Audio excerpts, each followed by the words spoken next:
मोदी सरकार की अग्निवीर योजना शुरुआत से ही सवालों के घेरे में रही है और जब अग्निवीर की शहादत की खबर आई, एक बार फिर से इससे जुड़े हुए नियमों को लेकर के देश का ध्यान चला गया। कांग्रेस सरकार पर सवाल उठा रही है तो सरकार बैकफुट पर दिख रही है। वो सेना को जवाब देने के लिए आगे कर रही है तो कहीं बीजेपी के अध्यक्ष ही सरकार का बचाव करते हुए दिखाई दे रहे हैं।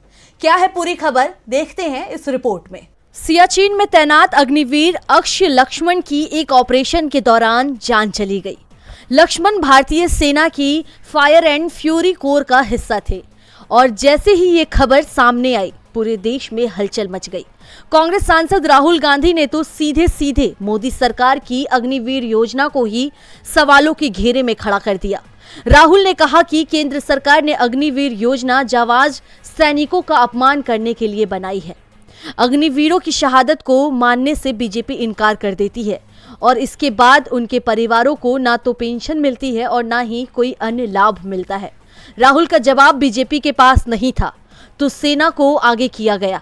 सेना की ओर से एक्स पर एक पोस्ट किया गया। अग्निवीर अक्ष लक्ष्मण के परिवार को 1 करोड़ रुपए से ज्यादा की मदद की जाएगी, लेकिन उसके परिवार को पेंशन और उससे जुड़े लाभ नहीं मिलेंगे। ये साफ हो गया। कर्नल रोहित चौधरी ने भी इसे लेकर के सवाल उठाए हैं। उन्होंने कहा कि मोदी सरकार देश की सुरक्षा प्रणाली के साथ बार बार खिलवाड़ कर रही है।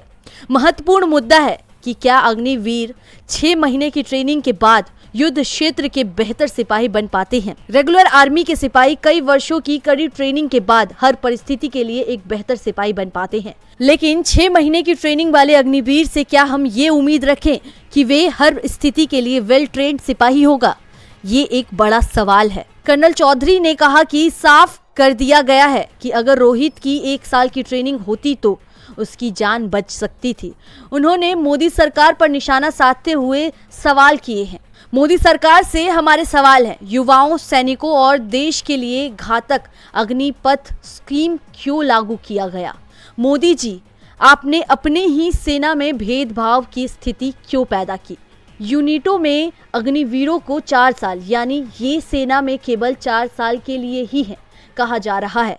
अग्निवीरों की शहादत को सम्मान देना और उनके परिवारों की देखभाल देश की जिम्मेदारी है, इसलिए इन्हें रेगुलर सैनिकों की तरह ही सम्मान दिया जाए।